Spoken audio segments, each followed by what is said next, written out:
सभी को मैं योगी ज्वाला। आप सभी देख रहे हैं यूपी लाइव टीवी पे चल रहे कार्यक्रम योग एवं आयुर्वेद के अनुपम संग्रह, जिससे कि शरीर को स्वस्थ व निरोग बनाया जा सके। ऐसी कौन सी क्रिया है, ऐसी कौन सी विधि है जिससे हमारे शरीर स्वस्थ रहे, हमारे मन स्वस्थ रहे। तो आज हम लोग जानेंगे कमर दर्द के बारे में। जिन व्यक्ति को कमर दर्द है उनके कमर का दर्द ठीक कैसे हो, आज हमको जानना है। जो स्पाइन से, जो बैकबोन से परेशान रहते हैं, जो बैक पेन से, लोअर पेन से परेशान रहते हैं, ठीक कैसे हो। ऐसे कौन से प्राणायाम है, ऐसे कौन से आसन है जिसे करके हम कमर दर्द की समस्याओं से मुक्ति पा सकते हैं। बहुत से ऐसे समाज में लोग रह रहे हैं जो लोग कमर की दर्द से बहुत परेशान हैं, मगर फिर भी वो लोग लाख दवाओं के बाद, लाख औषधियों के सेवन के बाद इस बीमारी से उबर नहीं पा रहे हैं। तो वो क्या करें। ऐसे कौन से आसन हैं जो कमर दर्द के लिए बेहद महत्वपूर्ण हैं। ऐसे कौन कौन से आसन हैं जिसे कर लेने मात्र से हमारी इन सभी समस्याओं का निदान हो सकता है। तो आज हम सभी को उसके बारे में जानना है। साथ ही साथ हम लोग एक और भी नई औषधियों के बारे में जानेंगे कि औषधियों के सेवन से क्या होता है। हमारे समाज में, हमारे घर में, हमारे किचन में तमाम ऐसी चीज़ें हैं, हमारे बाग बगीचे में तमाम ऐसे फूल है, पेड़ पौधे, पत्तियां हैं जिसका एक अलग लाभ होता है। तो हमें उसी के बारे में जानना है। हमें जानना है कि हम 3 से 5 दिनों में से लेकर के 1 हफ्ते से 10 दिन के अंदर अपनी कमर दर्द की समस्याओं से कैसे निजात पा सकते हैं। हमें जानना है कि जैसे हमारे पीछे का जो पूरा हिस्सा है, कमर के नीचे का हिस्सा है, जो बिल्कुल शिथिल पड़ा हुआ है, हम उठ नहीं पाते हैं, हम चल नहीं पाते हैं, हम बैठ गए तो खड़े नहीं हो सकते हैं, और हम खड़े हो गए तो हम बैठ नहीं सकते हैं कमर दर्द के कारण। तो हम ऐसे कौन कौन से आसनों को करें जिससे कि हमें इन सारी समस्याओं से निजात मिल जाए, हमें इन सारी समस्याओं से मुक्ति मिल जाए। तो उन सभी के लिए आज हम लोग योगाभ्यास करेंगे। तो मैं आपको बताना चाहता हूँ कि हम लोगों को लेट करके, पेट के बल लेट करके थोड़े योगासन करने हैं। तो आइए हम लोग विलंब न करते हुए आराम से पेट की बल लेट जाते हैं। तो आप क्या कीजिए, दोनों पैरों को सीधा कीजिए इस तरीके से और आराम से अपनी स्थितियों को चेंज कर लीजिए। हम इस तरीके से आ जाते हैं। तो ध्यान दीजिए, आप पहले पेट की बल लेट जाएं, क्योंकि पेट की बल लेटना आपके लिए बहुत जरूरी है। और जब हम पेट की बल लेट जाएं तो दोनों हाथों को नीचे लगा लेते हैं। बाईं हाथ को नीचे लगाते हैं एवं दाएं हाथ को बाईं हाथ के ऊपर आप इस तरीके से लगा दीजिए। देखिए, एक तो आप इस स्थिति में करें। सबसे पहला जो आसन है आपका, उस आसन का नाम है मकर आसन। तो आप मकर आसन को 2 तरीके से कर सकते हैं। आप तो सर्वप्रथम दोनों हाथों को स्टैंड बना लीजिए इस तरीके से, हाथों को आगे लगाइए एवं सांसों को भरते हुए हमें एक एक पैर को फोल्ड करना है। पैरों को फोल्ड कीजिए। राइट लेग को हमने फोल्ड किया, दूसरा पैर जो हमारा है बिल्कुल सीधा। आप सांसों को बाहर कीजिए, स्ट्रेट, लेग को डाउन कीजिए, फिर चेंज करते हैं। श्वास भरते हुए हमने बाएं पैर को फोल्ड किया, सांसों को बाहर करेंगे, धीरे धीरे पैरों को वापस ले चलते हैं। इस तरीके से कम आप 2 से 3 बार से लेकर के 3 से 5 बार पहले करना शुरू करें, और धीरे धीरे अभ्यास होने पर आपको इसे 10 से 12 बार से लेके 15 से 20 बार भी आप इसे कर सकते हैं। तो सर्वप्रथम हम लोग मकर आसन की जो पहली स्थिति, आप इसे एक एक पैरों से करें। इसके बाद क्या करें, आप इसे दोनों पैरों से करने की अब कोशिश कीजिए। तो अब दोनों पैरों से करने के लिए क्या करना है, दोनों पैर की पंजों को आप मिला के रखें। बहुत सरल है। सांसों को भरिए, दोनों पैरों को फोल्ड कीजिए। किसी भी तरीके की कमर के दर्द हो, कितने भी दिनों से आप कमर दर्द से परेशान हो, सोचिए कि केवल आसनों को कर लेने मात्र से आपके जो कमर के दर्द हैं, आप जो बैक पेन से परेशान हैं, जो लोग स्पाइन से परेशान हैं, ऐसी तमाम समस्याएं जो हैं उनकी धीरे धीरे दूर हो जाएंगी। तो आपको क्या करना है, एक एक अभ्यासों को कम से कम 3 से 5 बार करना है। इस तरीके से आप रोज सांसों के साथ ही की क्रियाओं को करेंगे। ये तो रही पहली। अब हम आगे चलेंगे। दोनों हाथों को फिर से नीचे लाते हैं। तो जो लोग हाथों को स्टैंड बना के नहीं कर सकते हैं, वो लोग आराम से इस तरीके से लेट करके भी इसका अभ्यास कर सकते हैं। तो आप क्या करें, इस तरीके से भी कर सकते हैं। देखिए, इस तरीके से जो कमर दर्द से परेशान है वो लोग सांसों के साथ करेंगे। क्रियाओं का विशेष ध्यान रखें, पहले एक एक पैर से, फिर दोनों पैर से। अब हम आगे चलते हैं। अब हमें इसमें करना है शलभासन। तो आप क्या कीजिए, दोनों हाथों को नीचे लाइए, थाई के नीचे लगा दीजिए आप, और गहरी श्वास भरते हुए पहले एक एक पैर को ऊपर लाएं,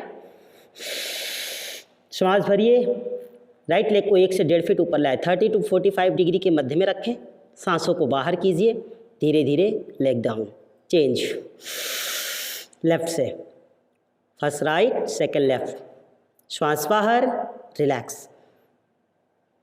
इसे आप कर लीजिए कम से कम 2 से 3 बार, पहले एक एक पैरों से और अब आप इसे दोनों पैरों से करें।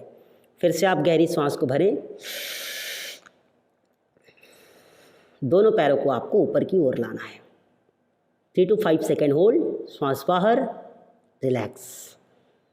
एक बार फिर से कोशिश कीजिए, सांसों को भरें, धीरे धीरे दोनों पैरों को ऊपर लाएं। जब आप इस तरीके से रोज़ आसनों का अभ्यास करेंगे, ना तो आपको इंजेक्शन लेना पड़ेगा, ना आपको एलोपैथ की टैबलेट खानी पड़ेगी, और ना आपको बहुत परेशान होने की ज़रूरत है। तो ये तो रहा हमारा शलभासन। अब हम शलभासन की अगली प्रक्रिया करते। तो जब आप शलभासन की अगली प्रक्रिया करेंगे तो इसमें बहुत ध्यान से आपको देखना है। हम क्या करते हैं, राइट हैंड को स्ट्रेट करते हैं एवं लेफ्ट हैंड को हम कमर के ऊपर लगाते हैं। अब आप सांसों को भरते हुए आगे से राइट हैंड, पीछे से लेफ्ट लेग,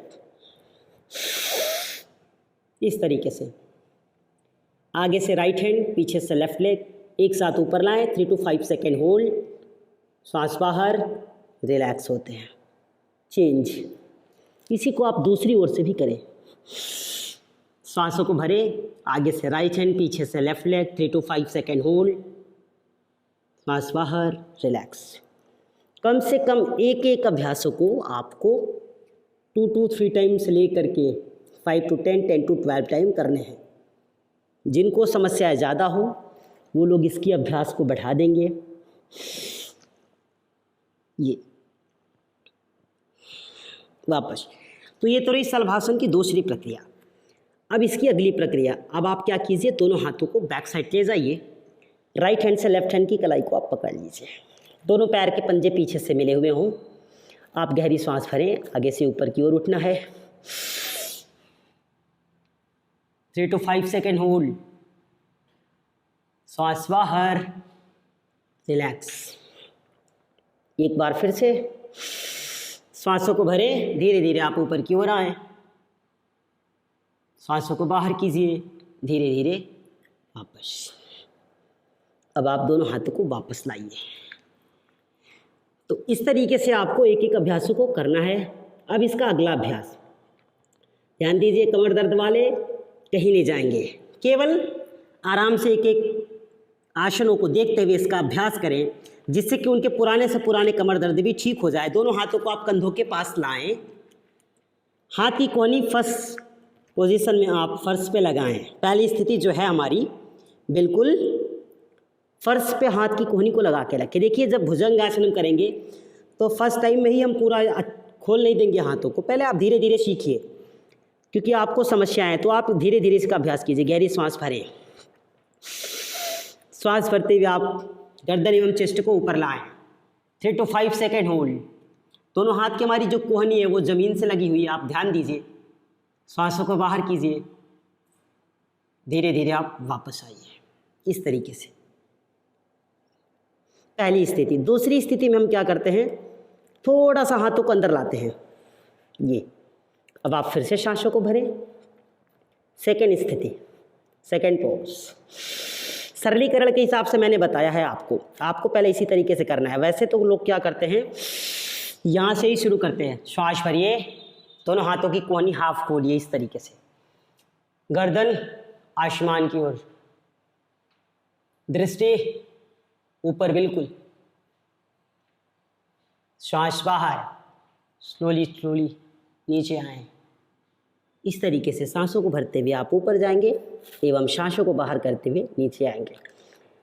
अब आप क्या करेंगे, दोनों हाथ की कोहनी को बिल्कुल सीधा करेंगे। एक बार फिर से अगली प्रक्रिया, सांसों को भरें, दोनों हाथ की कोहनी को बिल्कुल सीधा कर दीजिए, इस तरीके से आराम से रोक के रखें, गर्दन आसमान की ओर,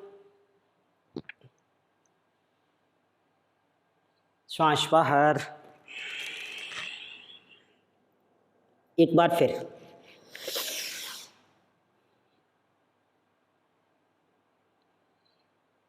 श्वास बाहर। तो ये तो रहे हमारे भुजंगासन। अब हम क्या करते हैं, आराम से उठ करके बैठ जाते हैं। तो आप जब इस तरीके से रोज इन आसनों को अपने जीवन में अपना लेंगे एवं जब आप इसका निरंतर अभ्यास करने लगेंगे तो सारी समस्याओं से आपको निजात मिल जाती है। और आपके पुराने से पुराने जो कमर के दर्द हैं, बहुत दिनों से परेशान हैं, इंजेक्शन लेते हैं, कोई ना कोई टैबलेट खाते हैं, कोई ना कोई दवाओं का सेवन करते हैं, तो ऐसी तमाम चीज़ें आपकी बंद हो जाएंगी। चाहे वो एलोपैथ की दवा हो या फिर आप इंजेक्शन लेते हैं या फिर आप कोई और दवाओं का सेवन करते हैं। तो आप क्या करेंगे कि अपनी कमर को ठीक करने के लिए प्रतिदिन आपको एक एक अभ्यासों को क्षमता व सामर्थ्य अनुसार रोज करना है। क्योंकि जब आप इसको रोज करना शुरू कर देंगे तो याद रखिए, किसी भी तरीके का कमर दर्द हो, किसी भी तरीके का आपका स्पाइन में समस्या हो जाए, आप कहीं मत जाइए, आपको कुछ नहीं करना है। आप अगर एक बार चल भी नहीं पा रहे हैं तो मैं आपको गारंटी देता हूँ, कुछ लोग क्या होता है कि कमर में खिंचाव हो जाती है, नसों में खिंचाव हो जाती है, जिसकी वजह से वो चल नहीं पाते, उनको चलने में बहुत समस्याएं होती है। तो वो लोग कुछ नहीं करेंगे, एक एक अभ्यासों को जो आपको बताया गया है इसे ही आप आराम से करें एवं खुद के शरीर को स्वस्थ व निरोग बनाएं, बिना दवाओं के एवं बिना इंजेक्शन के। आइए अब हम कुछ और जानेंगे। हमने अब इसके पहले चर्चा किया था कि हमारे घर में तमाम ऐसी चीज़ है जिसका उपयोग हम कर सकते हैं औषधि के रूप में। हमारे बाग बगीचे में ऐसे तमाम फूल पत्तियां हैं, ऐसे तमाम पेड़ हैं जिसका हम औषधि रूप में प्रयोग कर सकते हैं। तो आज अगर हमारे बगिया में कोई फूल है तो हम उसके बारे में चर्चा करेंगे। आज हम आपको बताएंगे कि जो गेंदे होते हैं, जो गेंदे के फूल होते हैं, हालांकि इसमें फूल तो नहीं है, मैंने इस पत्ती को इसलिए लाया है कि इसकी पत्तियों के भी लाभ को आपको जानना है। तो ध्यान दीजिए कि जिनके बगीचे में गेंदे का फूल है या गेंदे के पेड़ हैं तो वो लोग क्या करेंगे, इसका औषधि रूप में प्रयोग करेंगे। कैसे करना है मैं आपको बताता हूँ। जिनके कान में दर्द होता हो, जो कड़सूल से परेशान रहते हो, ध्यान दीजिए, कड़सूल मतलब कान में बहुत दर्द होता है और इतना ज़्यादा असहाय पीड़ा होता है कान में कि फिर वो व्यक्ति सोचता है कि कौन सी दवाई डालें, फिर क्या डालें, फिर वो सरसों का तेल डालता है। तो उस स्थिति में आपको क्या करना है कि आप इस गेंदे की जो पत्ती है, इस पत्ती की रस जो है 1 से 2 बूंद आप कान में डालिए और कान में डालने के बाद छोड़ दीजिए। अगर फूल है तो आप उसको डालिए और अगर फूल नहीं है, फूल को पीस करके उसकी पत्तियों उसकी रसों को डालना है, न कि फूल। ध्यान दीजिए। और अगर फूल नहीं है तो आप इसकी जो पत्तियां हैं, ये हरी हरी जो पत्तियां हैं, यह बहुत ही अच्छी हैं, इसको क्या करना है, हमको औषधि रूप में प्रयोग करना है। तो हम क्या करते हैं, इसको थोड़ा थोड़ा 1 से 2 बूंद इसके सरस को जब नाक में डालते हैं, इन पत्तियों के रस को जब हम नाक में डालते हैं तो सोचिए हमारी जो नक्सीर की समस्याएं होती है वह दूर हो जाती है। ऐसे बहुत से लोग हैं जो नक्सीर से हमेशा परेशान रहते हैं, तो उनकी नक्सीर की जो समस्याएं होती है वह भी दूर हो जाती है। इस गेंदे का और भी औषधि प्रयोग है। जिन लोगों को पाइल्स की समस्या हो जाती है, जो बवासीर से परेशान रहते हैं, तो याद रखिए कि पाइल्स की समस्याओं में क्या होता है, जब पाइल्स में उनको ब्लडिंग ज़्यादा होती हो तो वो लोग क्या करें कि अपनी ब्लड को रोकने के लिए इसको कुछ मत करें, इस गेंदे के पत्ते को 2 ग्राम काली मिर्च में एक साथ पीसकर इस थोड़ी पत्ती को निकाल लीजिए और 2 से 3 ग्राम 4 ग्राम काली मिर्च रहे उसको मिला करके इसको पीस लीजिए और ब्लड वाले स्थान पे जहाँ पाइल्स हुआ है उस जगह पर इसका लेप लगाइए, तो आपकी ब्लडिंग जो है वो रुक जाएगी। आपको पाइल्स में ज़्यादा ब्लड नहीं निकलेगा और आप बिल्कुल स्वस्थ हो सकते हैं, आपका पाइल्स भी ठीक हो सकता है। इसी तरीके से जिनको चोट आ जाए, जिनको मोच आ जाए, कभी कभी कहीं कहीं किसी को मोच आ जाती है पैरों में, हाथों में, तो जिनको चोट आ जाए, जिनको मोच आ जाए, जिनको घाव हो जाए, जिनको सूजन हो जाए, तो वो लोग क्या करेंगे, इसी पत्ती को पीस करके अपनी चोट वाली, अपनी मोच वाली स्थान पे लगाएंगे, अपनी घाव वाली स्थान पे लगाएंगे, तो इससे उनको विशेष लाभ होगा। तो ये रहे हमारे गेंदे के पेड़ और इसके औषधि गुण। और भी बहुत से ढेर सारे इसके औषधि गुण हैं और से बहुत ढेर सारे आसन हैं जो आप कमर दर्द के लिए कर सकते हैं, मगर हमें थोड़ा थोड़ा विशेष करके आपको बताना है। तो हम क्या करेंगे, इस पेड़ को एक औषधि रूप में भी प्रयोग करके अपने को स्वस्थ व निरोग बना सकते हैं। तब आज का जो हमारा सत्र होता है वह यहीं पे पूरा होता है। और आप देखते रहिए यूपी लाइव टीवी अगले व्याधियों के लिए, अगली बीमारियों के लिए और एक नई औषधि के साथ हम आपसे फिर मिलेंगे। तब तक आप देखते रहिए यूपी लाइव टीवी और बिल्कुल स्वस्थ रहें, प्रसन्न रहें, योग को करते रहें, आयुर्वेद को अपना करके अपने जीवन को स्वस्थ व काया को निरोग बनाते रहिए। सभी को जय श्री कृष्ण, ओम शांति।